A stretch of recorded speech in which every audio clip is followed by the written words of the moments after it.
Disinformation is different when we do it. Immediately following the so-called January 6th riots, the Democrats and their media began spreading the lie that multiple officers had been killed during the event. They continued spreading this disinformation even weeks after the autopsy had proved he died of natural causes unrelated to the riot. Officer Brian Sicknick died after being hit in the head with a fire extinguisher during the hours-long attack. They beat a Capitol police officer to death with a fire extinguisher. Officer Brian Sicknick died after being hit in the head with a fire extinguisher during the fight.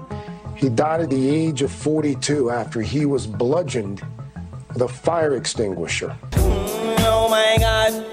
Stop fucking lying. True to form, the left repeated this lie so often that it just became established fact in the minds of many misled people. During last night's theatrical committee hearing, they further discredited themselves by spreading disinformation that went completely unchallenged by anyone on this sham committee or their media mouthpieces. When a former Oath Keeper spokesperson made several provenly false claims. I think we need to quit mincing words and just talk about truths. And what it was going to be was an armed revolution. I mean, people died that day. Law enforcement officers died this day. There was a gallows set up in front of the Capitol. This could have been the spark that started a new civil war. I think we need to quit mincing words and just talk about truths. The truth hurts, doesn't it? Oh, sure.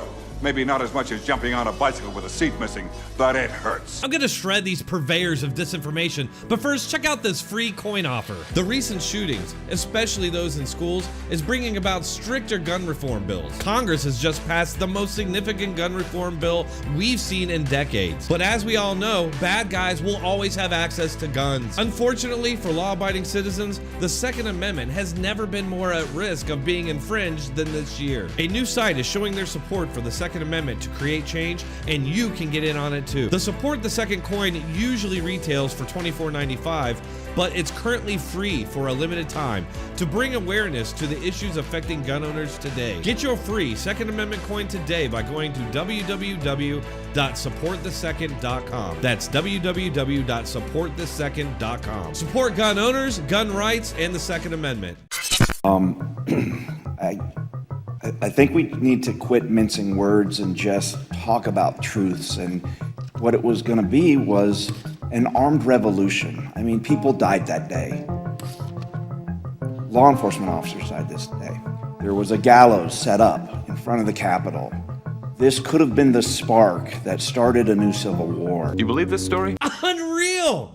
He says, quote, we need to quit mincing words and just talk about truths. Literally everything he says after that is either disinformation or hypothetical scenarios that never took place. First, let me destroy this false claim that there were functional gallows at the Capitol that were to be used on Mike Pence. This is a lie. The gallows were not functional. It was purely symbolic. Just look at these pictures. If any of these people went up that ladder, they would stand above the actual noose. It's a miniature gallows, a prop, much like we've seen over and over from Democrats when a Republican is in the White House. Next, not a single officer died that day as a result of the riot. One died the next day of natural causes, and some others committed suicide. I put air quotes on that you didn't see because it seems highly unusual to me that so many officers would end their own lives after one riot. And it was actually a pretty mild riot, at least compared to the insane, sustained left-wing riots in cities like Portland. Moving on, he claims that they were there to start an armed revolution.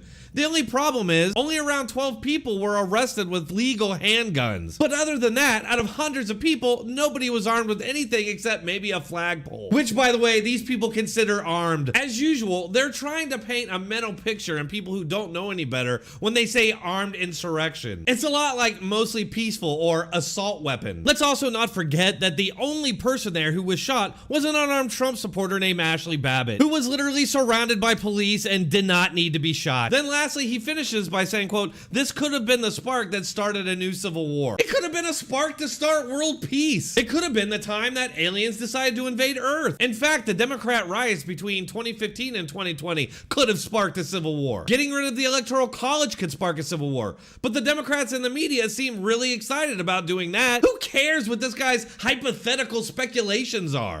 I don't care. None of that ever happened, but it just goes to show what a totally partisan, one-sided farce these hearings are. Notice how nobody in the media is correcting this disinformation? Instead, they're just reporting it like it's true, including this NBC reporter who willingly tweeted it out. I know I'm preaching to the choir here, but never, ever trust the media or politicians. All right, folks, go out there and share this video. Maybe we can snap some people out of their Orwellian media-induced haze. Also, make sure to punch that like button, subscribe, and vent some frustration by leaving a comment. Thanks a lot.